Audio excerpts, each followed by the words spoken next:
Սիրելի աշակերտներ, այս տեսանյութով ամփոփենք հերթական հայտորոշիչ գրավոր թեստը։ Տրամագիր 1-ում խնդրում են մատ հայտարարել երկու քայլից սպիտակներով։ Այստեղ տեսնում ենք, որ մրցակցի արքան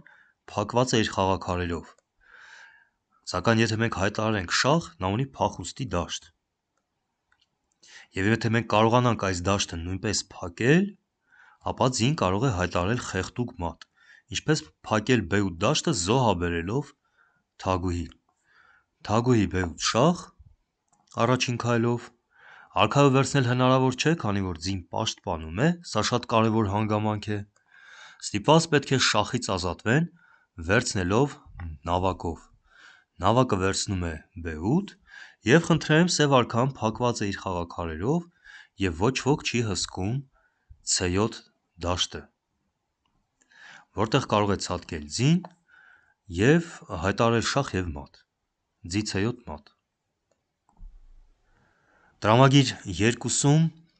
սպիտակներով գտնենք հաղթանակ տանող ուղին, ճանապարհը։ Գնահատելով դիրքը տեսնում ենք, որ սևերն ունեն առավելություն նավակը փղի դեմ, այսինքն շախմատային լեզվով սևերն ունեն որակ, նավակը թեթև ֆիգուրի դեմ։ Նաև սևերն ունեն ավել զինվոր, ճիշտ է, սևերի զինվորները բոլորն առանձնացված են, բայց նրանց զինվորները անցունակ են, քանի որ նրանց ճանապարհին չկան մրցակցի զինվորներ, ոչ թե այլ խաղաքարեր։ Սպիտակների զինվորները միասին են, կարող են շղթա կազմել, ամեն դեպքում սևերն ունեն առավելություն, սակայն նրանց ֆիգուրները ոչ բոլորն են զարգացած։ Դեղուղաձիգի նավակը զարգացած է, զբաղեցնում է բաց գիծ, սակայն ձին և H8-ի նավակը պասիվ են, նրանք դեռևս չեն զարգացել, գտնվում են իրենց սկզբնական դիրքում, հատկապես նավակը ամբողջովին փակ է, ինչպես մենք դասարանում ասում ենք, բութ է նավակը։ Եվ մենք կարող ենք այդ հանգամանքից օգտվել ծուղակի վերցնելով նավակին։ Փիղ C3 և պարզվում է, որ նավակը փախուստի դաշտ չունի, սևերը չեն կարող փակել ճանապարհը, մենք կհարվածենք, շարունակելով սպառնալ, ձիով չեն կարող փակել և սևերի ցանկացած քայլից հետո,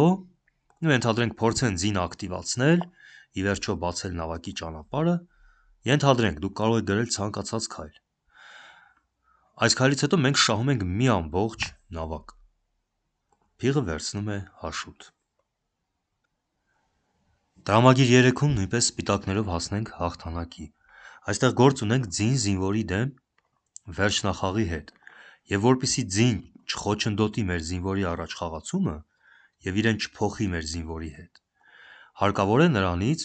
բոլոր հնարավոր դաշտերը վերցնել։ Այս պարագայում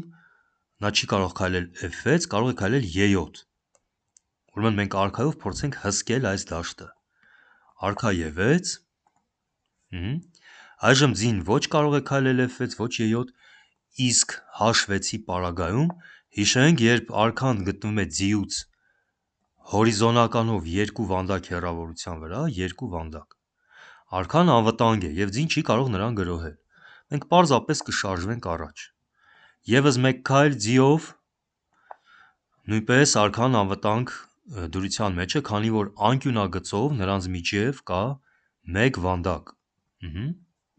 Մեր զինվորը պարզապես կշարունակի իր երթը և ի վերջո կփոխարկվի թագուհու։ Ուրեմն նշեցինք առաջին քայլը, իսկ եթե արքայով փորձի գրոհել մրցակիցը մեր զինվորին, ենթադրենք արքա 3, ապա զինվորը նույնպես շարժվում է առաջ դեպի փոխարկում, D4 D5 և այդպես շարունակ։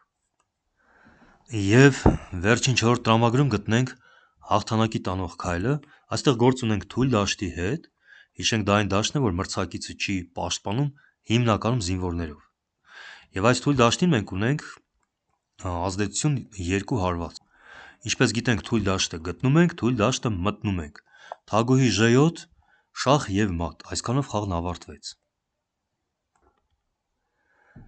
Իսկ այն պարագայում, եթե քայլը լիներ սևերինը, սևերը պետք է ամեն կերպ պաշտպանեն իրենց թույլ դաշտը։ Ինչպես դա հնարավոր է թագուհիով։